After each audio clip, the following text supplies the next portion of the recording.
Welcome back to the channel. Today we're going to be comparing two different types of ready-to-drink electrolyte beverages. We have Gatorlyte and we have BODYARMOR. Now these are both electrolyte drinks, ready to mix. This one specifically is a cherry lime flavor, and then this one is a peach mango flavor. They both contain some carbohydrates in them, but we're really going to break down, the nutrition facts, the electrolyte ratios, and the quality of ingredients, and which one I would choose between if I had to make a choice. If you haven't subscribed yet, definitely do so because you don't want to miss on really good information when it comes to sports performance and nutrition. All right, let's get right into it. First, we're going to talk about Gatorlyte, which is basically a version of Gatorade, which is kind of on their newer item list that they're trying to kind of correct themselves in the market from having not the best ingredients over the years. So I believe this is their attempt to kind of make a cleaner hydration product. So let's see how they did. So in Gatorlyte, this is the cherry lime flavor like I mentioned. This has 60 calories.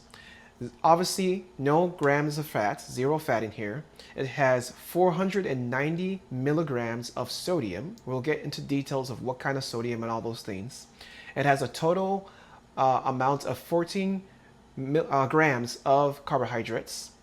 Of those 14 grams, 12 of those grams contain sugar. And if you've not seen any of my previous videos, this is a good thing because sugar is very beneficial when it comes to driving electrolytes into the bloodstream, into the body as quickly as possible and allowing the body to hydrate quickly. The sugar also gives some calories, which can really help in energy production and helping the body to perform through critical and really intense training or sport activity sessions. It could be football, it could be volleyball, it could be basketball, it could be soccer, to name a few. Now, when we look into the electrolyte blend for the Gatorlyte, this one contains 1,040 milligrams of chloride. Now, the challenge with this is that we don't know whether this chloride is attached to the sodium for sodium chloride or is attached to the potassium for potassium chloride. So it's likely that this is somehow distributed between the two, but we don't know exactly from what is attributed to. We just have this total number. So this is a little bit, in my opinion, not very helpful because you want to know, is it sodium chloride, is it potassium chloride? And we just don't know. But oftentimes they will put this number separately because they can total this amount to say we have a total amount of electrolytes. We have 2,000 milligrams of electrolytes. But if you don't know what the breakdown of that electrolyte is, that can pose a problem because you don't really know what you're consuming in these ratios. But anyway, it says that it also has 105 milligrams of magnesium. We'll get into the type of magnesium. It has 120 milligrams of calcium, and it has 350 milligrams of potassium. Now, when it comes to the actual ingredients, it says it contains water, of course, sugar, citric acid, salt, calcium lactate, natural flavor, potassium chloride, magnesium oxide, modified food starch, purified leaf extract, stevia leaf, purified stevia leaf extract, and glycerol ester of rosin. Now let's go back to just the calories and the nutrition facts real quick, just to break that down.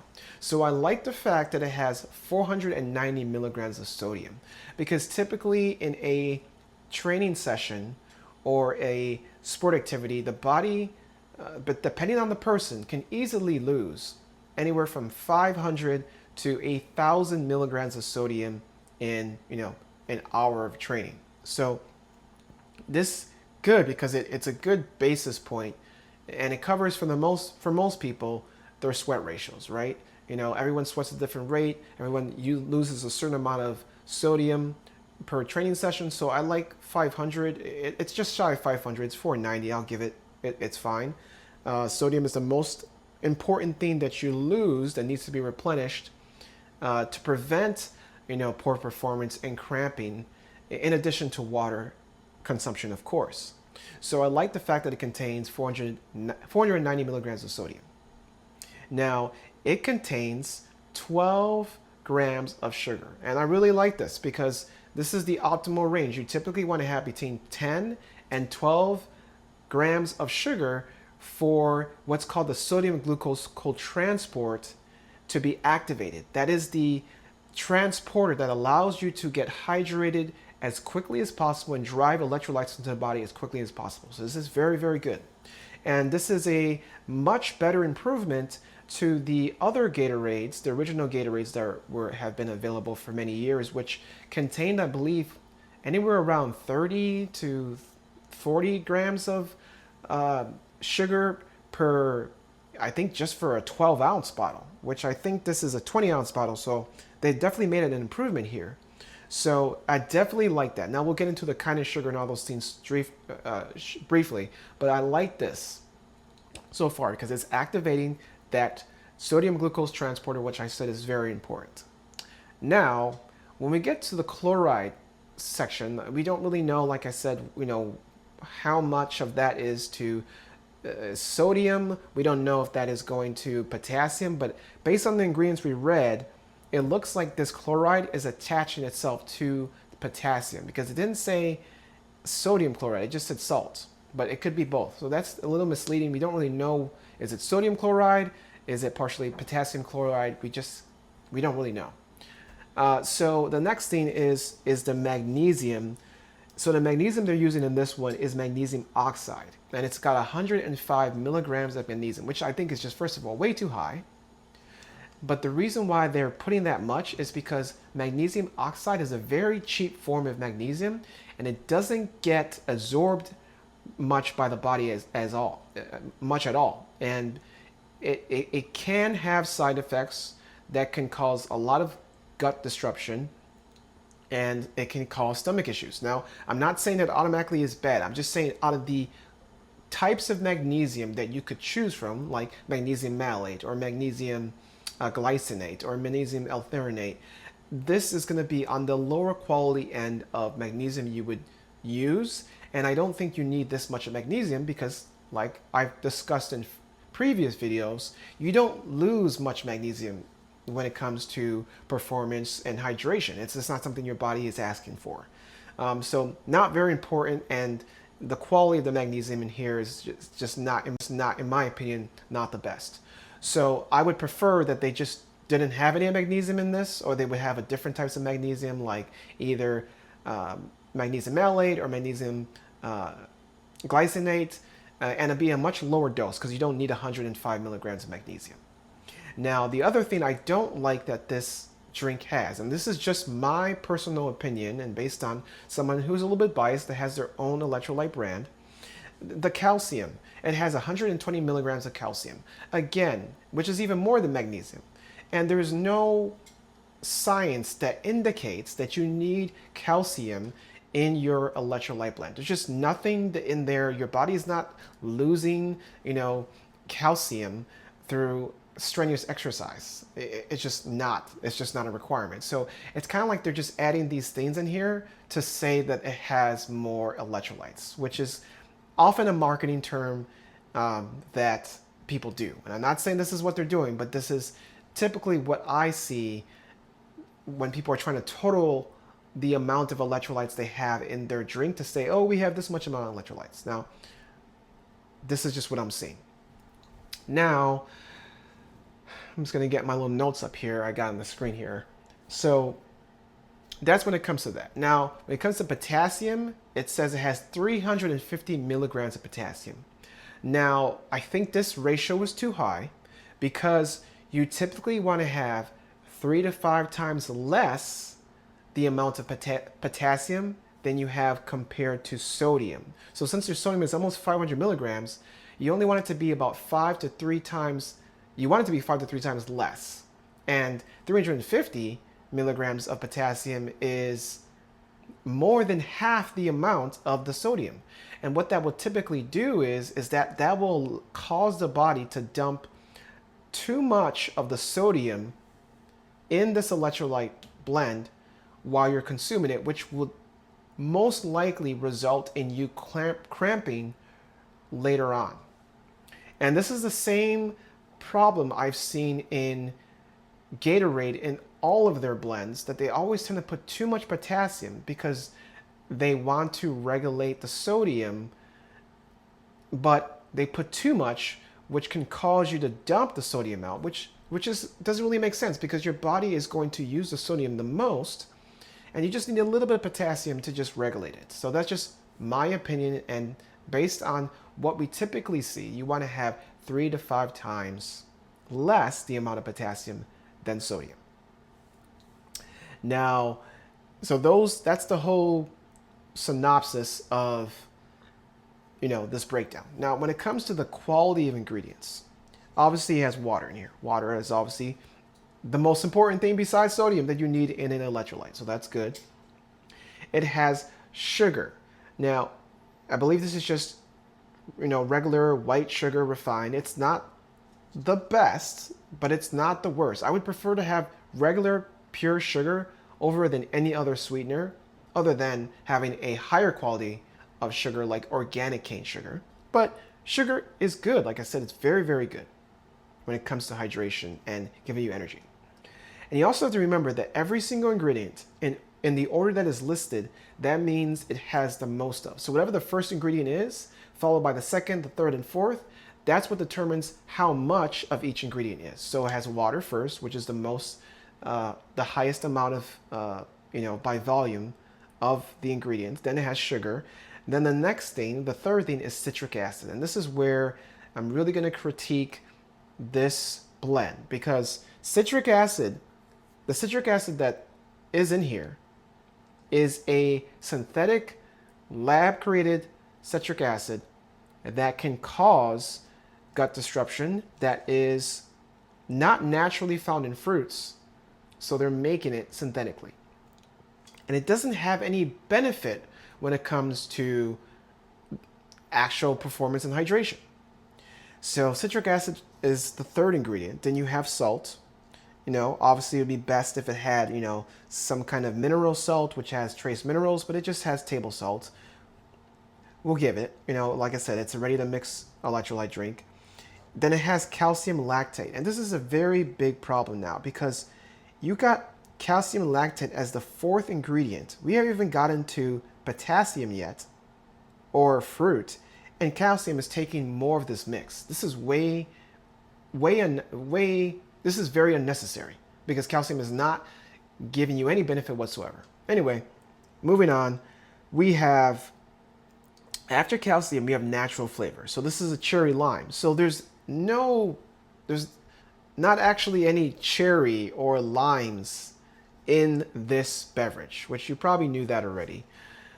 But the problem with this is that if there's not actually any cherry or lime in this, where is the flavor coming from that allows it to taste like cherry lime, right? So this is obviously coming from natural flavors.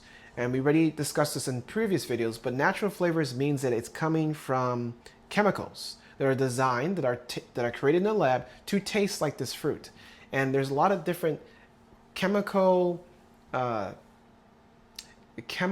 reactions in the body, in the brain, in the pellet, that is tricking your brain and your pellet to deceive you into thinking that this has cherry and limes in it.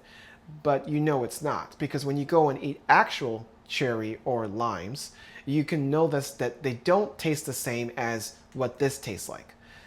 So personally, I try to stay away from natural flavors. I've discussed this before, but it's up to you to decide what you want to consume, obviously. So after the natural flavors, we have we have potassium chloride, which is good. This is the type of potassium you want to use. It's well absorbed by the body. It's obviously needed. It keeps the sodium levels at the right amount. But obviously, like I mentioned, I think there's too much potassium in this one. But at least it's in there. And used to using a good quality of potassium. Then you have magnesium oxide, which is the type of magnesium they're using, which is not a good quality of magnesium, because it's very poorly absorbed, And there's a reason why, there might be a reason why they're using this magnesium, because it's poorly absorbed. They feel that they need to increase more and they can get away with putting more, but it's at no benefit to actually hydrating the body. So not a good quality in my opinion. Then you have modified food starch, which probably is what makes up the 2 grams, the 2 extra grams of carbohydrates, because it's a total of 14 grams of carbohydrates. 12 of that is coming from the sugar. The other 2 grams is most likely coming from the food starch. Now, modified food starch. If they were using potato starch or something much cleaner, that would be better. But modified food starch typically comes from corn. So it's typically corn starch, which is highly processed, typically GMO, can be a gut disruptor, and can really raise the blood sugar more than than you would get from eating a more natural, more whole food source. But if it's just 2 grams, it may not be the worst for some people, especially if it's athletes that are using this, but I would like to see a cleaner one. But then again, I have to say overall, this is much cleaner than traditional Gatorade, right? So after that, we have purified stevia extract. And I don't really know why you would add stevia into this after you already have 12 grams of, real sugar, and you have citric acid and you have natural flavors in here. I don't really know why you would add that there. I'm guessing it's just to make it taste sweeter. I don't know. And then it has glycerol ester of rosin, which is, if I'm not mistaken, it's kind of aids in the consistency of the drink. It comes from a natural plant, but I don't honestly have too much knowledge on how that's actually how it's actually derived. But I wouldn't say it's something to my knowledge that all that bad. The main thing I don't like about this concoction, although I do like that it uses real sugar, is the type of magnesium, the amount of potassium, the citric acid, the fact that it has calcium, which is not necessary, and I would like to see have better quality salt. But overall, I'd say this is better than the previous versions of Gatorade. So I'll give it that. So now we're going to compare BODYARMOR. So with BODYARMOR, let's just focus on this guy. We got a peach mango, like I mentioned. This one has about 1/3 of the calories than the Gatorade. Gatorade had 60, this one only has 20. So it's going to be a lower carbohydrate electrolyte beverage. 20 calories, it's got 30 milligrams of sodium, a whopping 30 milligrams of sodium. It's got 5 total grams of carbohydrates, with 2 of those carbohydrates coming from sugar, so 2 grams of sugar. And then when we go into the electrolyte breakdown and mineral breakdown, they actually include vitamins in their electrolytes, and we'll talk about that as well. This one has 680 milligrams of potassium. It has 63 milligrams of 63 milligrams of vitamin C.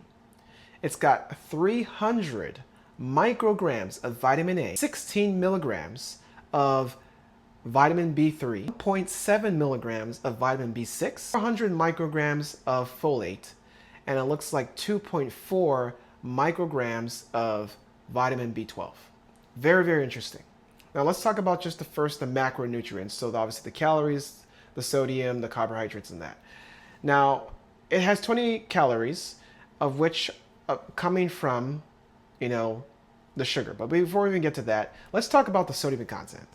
This BODYARMOR, it's labeling itself as a sports drink. It says it has 990 milligrams of electrolytes, but only 30 milligrams of these electrolytes is coming from sodium, which is just absolutely ridiculous, because your body loses easily 500 to 1,000 milligrams of sodium in an hour of training. So you're not even getting the bare minimum of what you would easily lose. So I don't understand how you could call this an electrolyte drink, especially a sports drink, if water and sodium are the 2 things you lose the most of, yet you only have 30 milligrams of sodium in this. Crazy. Absolutely crazy. Now, and then it has 2 grams of sugar, which really isn't doing much, because first of all, there's not really much sodium. The sugar is not really going to be able to push much sodium into the body because it's not reaching that sodium glucose co-transport, so it's not going to allow for rapid rehydration. But you could argue that the 2 grams of sugar is going to be for, maybe it's for people who are on low carb or ketogenic diets, strict ketogenic diets, that cannot consume any carbohydrates, or they need to be on a very low amount of carbohydrates. So you could argue that would be for that. But the problem with that is, if that was the case and you're on a strict low carb diet where you can't have too many carbs, you need to make sure that your sodium intake is super high, which is why Element has 1,000 milligrams of sodium. Even though I disagree with the kind of sodium that they're using, at least if you're going to be consuming it for a low carb or keto person, it's going to make sense. But then your sodium content needs to be high because you don't have any carbohydrates to hold water into your body. Therefore, you need to up the amount of sodium. But this one has very low amount of sodium and very low amount of carbohydrates. So it really isn't helping you. Now, when we look at the mineral breakdown, it says it has 680 milligrams of potassium. So it's trying to say that this is super good for you.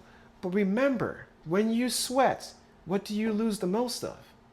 Water and sodium, not water and potassium. Yet they put 80 milligrams of potassium in here. So you're actually just dumping sodium.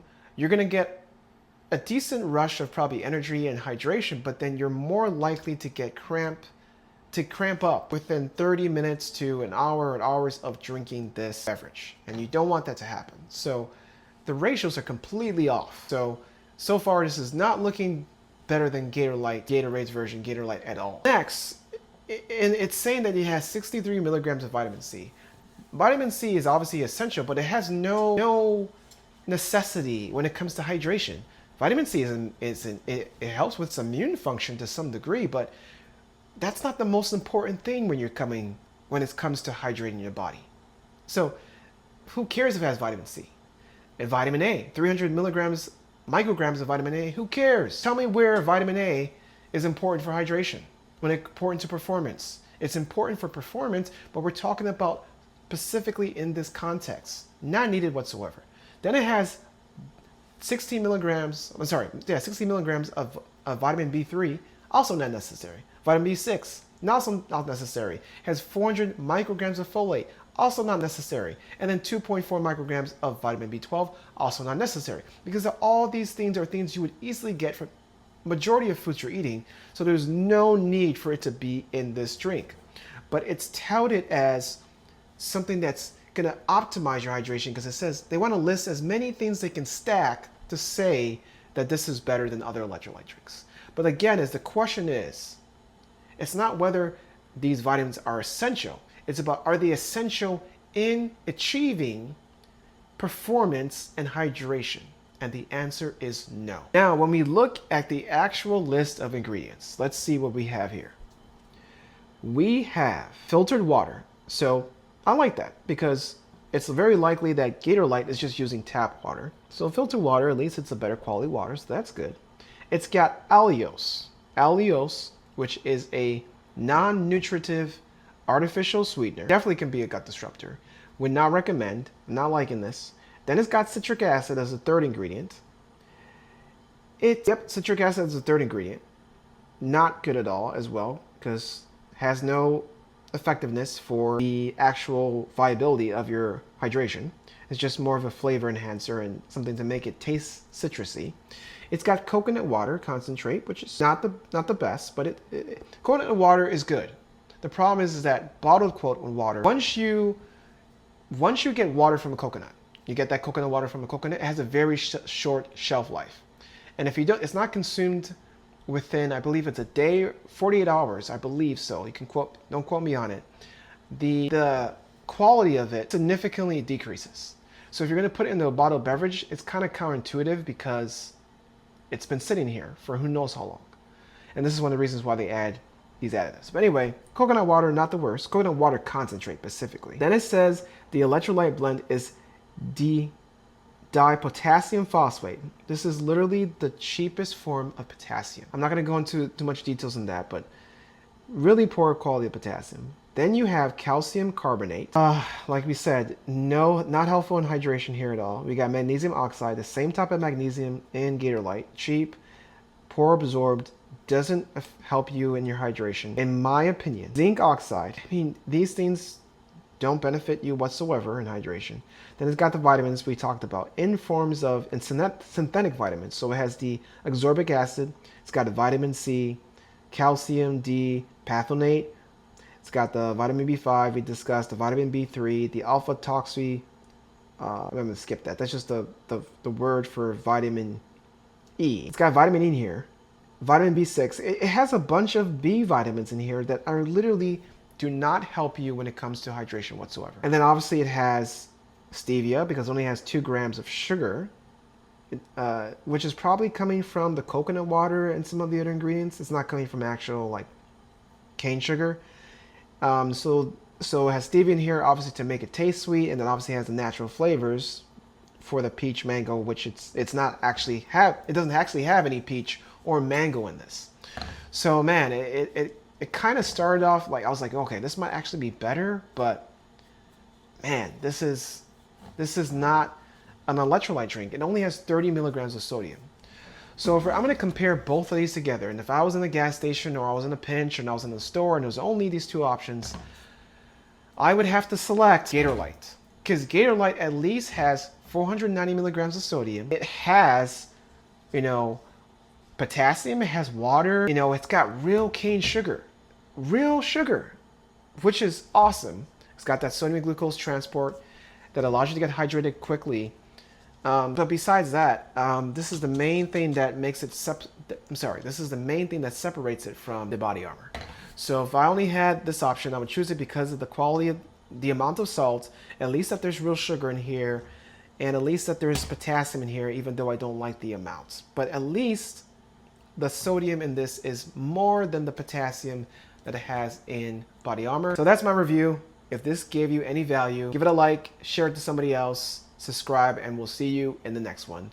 Comment below your thoughts and what you think would be the best choice if you were shopping for electrolyte drink between Gatorlyte and BodyArmor. See you in the next one. Peace.